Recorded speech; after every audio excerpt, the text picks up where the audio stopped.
자, 안녕들 하세요. 왜 이렇게 썰렁하죠? 뭔 일 있나?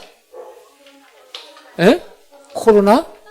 우리 지킬 거 잘 지키고 있는데,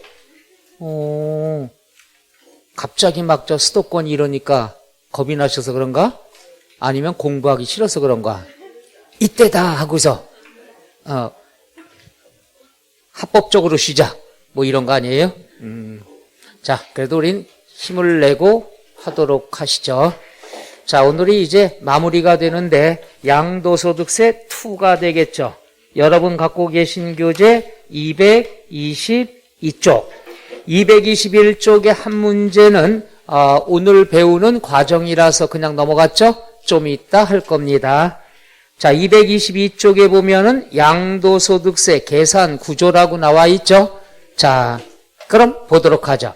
양도소득세 계산 구조다 그랬으면 항상 공식을 먼저 알아둬야 되죠. 그럼 공식은 4개까지만 알아두면 돼요. 첫째는 뭐가 있느냐?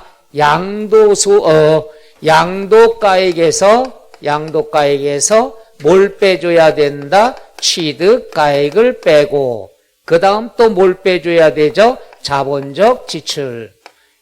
그 다음에 양도할 때 발생한 비용, 양도비용. 그러면 뭐가 나오느냐? 양도차익이 나오겠죠. 마이너스가 나오면 당연히 양도차손이라고 얘기합니다. 그러면 다 양도가액에서 살 때 들어간 것, 산 다음에 공사비, 팔 때 들어간 것, 그러니까 사고 팔 때까지의 모든 비용은 공제받을 수 있다는 얘기죠. 자, 그런데 자본적 지출과 양도 비용을 합쳐서 필요 경비다. 이렇게 묶어도 되겠죠. 해서 제일 첫 번째는 무조건 공식을 여러분이 외워야 된다는 것. 이건 답이 없어요. 시험에는 공식을 물어보는 게 가끔 출제가 됩니다. 계산 문제도 나오지만 일단 공식. 그 다음에 두 번째는 양도 차익 구한 거에서 장기 보유 특별 공제 빼주면은 남는 게 뭐가 되느냐? 양도소득 금액.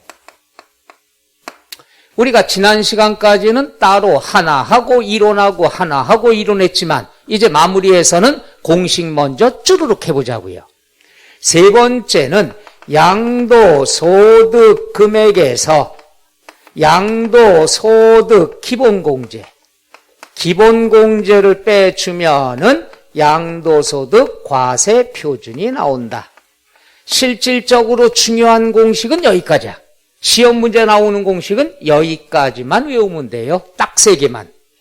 그럼 3개만 배우면 되는데 순서가 이렇게 나오죠? 순서를 물어보는 경우도 곧잘 있어요. 그럼 제일 먼저 뭐부터 출발해요? 양도가액. 그 다음 뭘 구해요? 양도차익. 그 다음 뭘 구해요? 양도소득금액. 그 다음 뭘 구하죠? 과세표준. 요 순서를 물어볼 때가 있었단 얘기죠. 아무 계산 문제도 없어. 순서만 물어보는 경우가 있었단 얘기죠. 순서는 꼭 알아두셔야 됩니다. 마지막 공식은 이건 뭐 외울 필요 없죠. 우리가 하도 많이 했기 때문에 양도소득 과세표준 곱하기 세율. 그럼 뭐가 나오죠? 산출세액이 된다. 요건 과세표준 곱하기 세율은 산출세액. 요건 많이 했기 때문에 외울 필요 없어요. 자동으로 외워졌을 테니까 중요한 건 하나, 둘, 셋 꼭 외워야 된다는 얘기죠. 자, 그러면 첫째 공식에서는 어떤 게 시험에 나오느냐? 우리가 많이 했죠? 양도가액에서 취득가액을 빼고 필요경비를 다 빼준다. 그럼 우리가 어떤 금액으로 계산해야 되느냐? 이게 첫 번째죠. 어떤 금액으로 계산해야 되느냐? 계산은 원칙은 다 뭐가 되는 거죠? 실지거래가액이죠. 실거래가. 실제로 받은 돈, 실제로 사올 때 쓴 돈, 실제로 공사비 지출된 거 다 실거래가로 적용하죠. 이걸 갖다 저 공식에 한번 대입해 보면 양도가액 실거래가에서 취득 당시 실거래가를 빼주고 그 다음 필요경비는 반드시 증빙자료가 있어야 됩니다. 그리고 요것들은 다 뭐예요? 실제로 지출한 것. 그럼 원칙은 실거래가다. 그럼 경비 지출은 뭐냐? 증빙자료 있어야 된다. 끝. 이러면 되죠. 이 공식은 쓸 필요 없는 거예요. 원칙은 어떤 금액으로 적용한다? 실질거래가다. 실거래가라고 얘기하죠. 그 다음에 실거래가가 확인이 안 돼. 실거래가가 확인이 안 되면은 계산을 추정해야 되죠. 실거래가 모르니까. 그럼 추정을 할 때 양도가액을 모른다. 그럼 당연히 어떻게 돼야 된다? 계산을 추정한다. 추계조사 결정을 해야 되겠죠. 시험 문제는 요 순서가 나오죠. 해보자. 추계조사.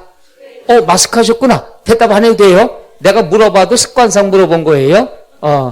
자, 그러면 추계조사 할 때는 어떻게 되느냐? 순서가 있죠. 야, 근처에 매매 사례가액이 얼마였었냐? 니네 부동산하고 비슷한 거. 자, 근데 거래가 끊겼어. 그랬을 경우에는 어떻게 돼야죠? 감정가액. 감정가액은 감정평가 기간은 항상 2군데 이상이 돼야 돼요. 하나만 하면 짜고 칠 수 있으니까. 그 다음에 나누기 2, 평균치가 되는 거죠. 이것도 모르겠다. 돈 들어가니까 싫다. 그러면 기준시가를 적용한다. 양도가액은 최근에 거예요? 옛날 거예요? 최근에 거니까 단계가 3개뿐이 없어. 그런데 취득가액이 실거래가 돼야 되는데 확인이 안 돼. 여기서 확인이라는 건 증빙자료가 있어야 확인이 된다는 얘기죠. 계약서라든가 세금계산서라든가 증빙자료가 있으면 확인이 돼. 근데 증빙자료가 없다는 얘기죠. 그럼 추계조사할 때는 취득가액은 옛날 거죠.